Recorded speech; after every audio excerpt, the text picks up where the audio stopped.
Good morning সকলকে। কেমন আছো তোমরা? আশা করি ভালো আছো, আমিও ভালো আছি। এবার শীতটা হালকা হালকা করে পড়া শুরু হয়েছে, তাই গায়ে একটা চাদর দিয়ে নিয়েছি, আর এই জানলাটা দিয়ে উত্তরের হাওয়া আসে। উঠেছি দেরি করে রবিবার বলে, আর এখন বাজে 9:45। সকালে টিফিন করতে হবে। টিফিন বলতে মেয়েদের আর তোমাদের দাদার জন্য করছি পরোটা আর আলু চচ্চড়ি। কালকে শনিবার গেছিলো, রাত্রে খিচুড়ি করেছিলাম। সেই খিচুড়িটা না একটু বেশি হয়ে গেছে বলে যে পরের দিন সকালে সেটা খাবে, কেউ কিন্তু খাবে না, সেটা আমাকেই খেতে হবে। যদি কোনো সময় কম হয়ে যায় কোনো জিনিস, ধরো ভাত বলো বা অন্য কোনো কিছু, তখন কিন্তু কেউ আমায় ছাড়বে না। তখন বলবে কেন কম হলো, একটু বেশি করে করলে কি হয়, ঘরে থাকলে ঘরের জিনিস লক্ষ্মীশ্রী, ঘরে হাত একটু হাঁড়িতে কম রাখতে নেই। অথচ থাকলে কিন্তু কেউ খাবে না, সেটা আমাকেই খেতে হবে। এই তো, তোমাদের সংসারে এরকম কারোর কীরকম হয়? আমার সংসারে হয়। যাই হোক, কী আর করা যাবে, আমাকেই খেতে হবে। লক্ষ্মী খিচুড়িটা তো আর ফেলে দেবো না, লক্ষ্মীর দানা ফেলতে ভীষণ কষ্ট হয়। যতটা পারবো খাবো, আর যা পারবো না ফেলেই দিতে হবে, কি করবো আর। আর এখানে আলু চচ্চড়িটা হয়ে গেছে। তোমাদের দাদা চলে এসছে বাজার করে নিয়ে, আর পরোটাটা এবার গরম গরম ভেজে দিচ্ছি। শীতকালে দেখবে যতই রাখি না কেন হটপটে, তাও একটু ঠান্ডা ঠান্ডা হয়ে যায় মনে হয়, গরম গরম ভেজে দিই। সেই সময়টুকু আমাকে দেবে না, তাড়াতাড়ি লাগাবে। এখানে যে তাড়াতাড়ি করে তোমাদের দাদার জন্য পরোটাটা ভাজছি, আর এখানে একটা ডিম পোচ করে দিয়েছি। ডিম পোচটা তাড়াতাড়ি করতে গিয়ে একটু ছড়িয়ে গেছে, আর এখানে খেতেও দিয়ে দিয়েছি, উনি খাচ্ছে।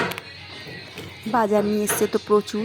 এখানে নিয়ে এসছে আর মাছ, পুঁটি মাছ আর হচ্ছে রুই মাছ। পুঁটি মাছগুলো আবার কেটে আনিনি, বোঝো আজকে রবিবার, এমনিতেই বেলা করে উঠেছি, তার মধ্যে বিকেলে আবার যেতে হবে রানাঘাট।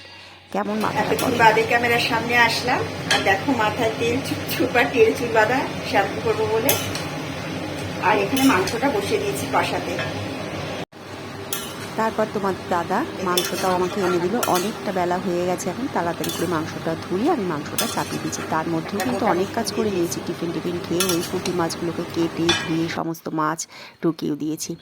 তারপর অনেক বেলা হয়ে গেছে, তোমাদের দাদা খেয়ে চলে গেছে মার্কেটে। আর আজকে দুপুরে রান্না চিচিঙ্গা ভাজা করেছিলাম, আর মাংস, স্যালাড কেটে নিয়েছিলাম একটু, আর জলপাই চাটনি। এখন বাজে 4:15।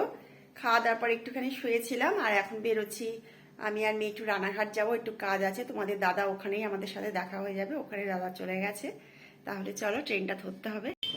তারপর রানাঘাটে চলে এসেছি, এসে কিছুটা নিজেদের কাজও করছি। আর এখানে মেয়েদের পেয়ে গেছে খিদে, চিকেন রোল কিনে নিয়ে এসছে, ওরাও খাচ্ছিল বাইরে দাঁড়িয়ে, আর আমার জন্য আনছিল। আমিও এখানে দাঁড়িয়ে দাঁড়িয়ে একটু চিকেন রোলটা খেয়ে নিলাম। সন্ধ্যাবেলায় কিছু না খেলে ভালো লাগে না, তাই ভাবলাম আমার খাওয়াটা করি, তারপর কাজ হবে কি। তাই এখানে চিকেন রোলটা খাচ্ছি, আর মেয়ের সাথে দাঁড়িয়ে দাঁড়িয়ে একটু গল্পও করে নিচ্ছি। তারপর কাজকর্ম সেরে বাড়ি ফেরার আবার পালা। রবিবারটা এইভাবেই কাটলো। আর এখন স্টেশনে বসে আছি, ট্রেনটা একটু আমাদের দেরি আছে। তাহলে তোমরা সবাই ভালো থেকো, সুস্থ থেকো। এখান থেকে ভিডিওটা শেষ করছি। যদি ভিডিওটা ভালো লাগে তাহলে প্লিজ লাইক কমেন্ট শেয়ার করে দিই। ভিডিওটা একটু ছোটই হলো।